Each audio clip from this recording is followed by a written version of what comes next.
Our final speaker probably doesn't need any more introduction than President Simon did, but let me tell you, Paula Cunningham.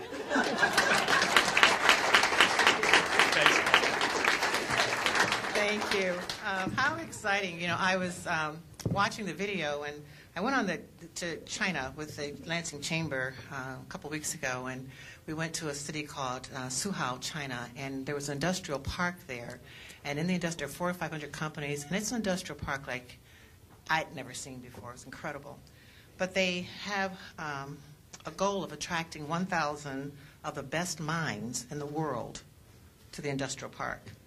Healthcare, biochemistry, whatever the need are, 1,000, no matter where they are, they find them, and they want them to come there, and they take care of them. They have the housing, they have a resort, they've got, you know, Disney World in their own way right there. And it's clear to me, after watching the video and watching the students, that they did not recruit from ITEC. It's clear to me that they did not recruit from there, because otherwise, if they had, those students would be gone. So they are clearly some of the brightest students that we have in the world, and you should be very proud of them. You know, I'm a banker, and even though that title may have lost some of its prestige in recent years, it's still a title that, quite frankly, I wear very proudly. One of the things that bankers do, especially community banks, and especially Capital National Community Bank, who celebrated its 30 years this year, is that we learn to invest. And we invest in new enterprises, we invest in new businesses, we invest in expansions, we invest in our communities, we invest in new ideas, and it's kind of nice to be in the investment business. We also invest in our communities, in our neighborhoods, and our schools. However, every now and then, we actually have to know when to say no. We have to be able to look at the long-term prospects, look at the ROI of any investment, and make a determination as to whether or not the dollars that we are going to invest will ever pay significant dividends. In many ways, everyone in this room who supports a child, who supports, mentors, or works with a child, or anyone in education, is an investor. You are investing in the most precious resource on earth. You are investing in the life of a child. And recently, I, along with some community members, opened a new K-6 entrepreneurial academy, charter school academy called Learn, Live, Lead, where we teach young people about investing in themselves as well as investing in their community. We look forward to working with ITEC and collaborating with them and making certain that we work with these precious children to change the landscape of their future by giving them educational tools and the life skills they need to be successful. You know, I can remember when Kirk Riley first came to meet with me, and he brought David Hollister with him because he thought I was scared of David Hollister, but I'm not.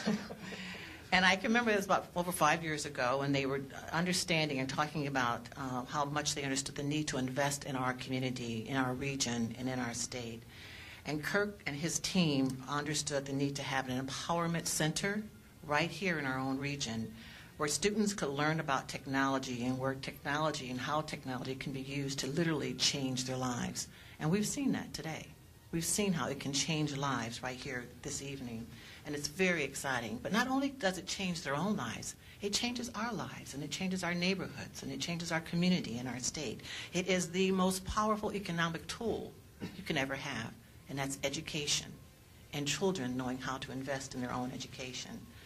ITEC realized before it was ever really socially popular to realize that without technology there would be a great social divide. And even with technology there's a great social divide because it's not in everyone's home. It wasn't in everyone's home. So they brought it into the school, they brought it into the workplace, and they brought it into our community.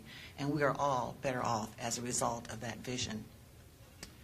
We are rich with talent in this region, and however, we all have, as President Simon said, we all have a responsibility to help develop that talent that's here in our region, regardless of what it looks like, regardless of how it's packaged, or regardless of where it comes from.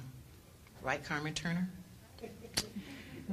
We owe that to our children, and frankly, we owe it to ourselves if we want our region to grow, if we want our region to prosper, and if we want to have sustained growth.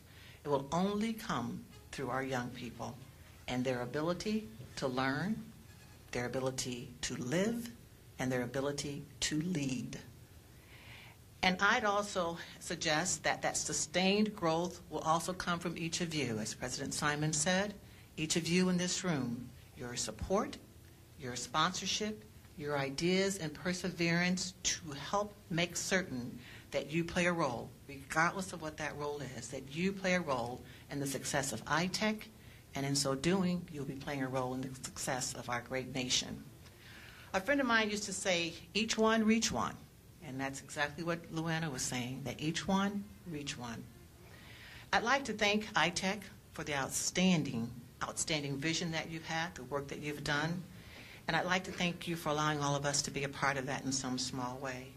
And I'm actually, in closing, I'm reminded of an old saying. I don't know how old it is, but I've heard it for a very long time, that we should give our children roots and wings. Roots so they always know where home is, and wings so that they can fly away and practice the great things that they've been taught. Thank you for giving them both.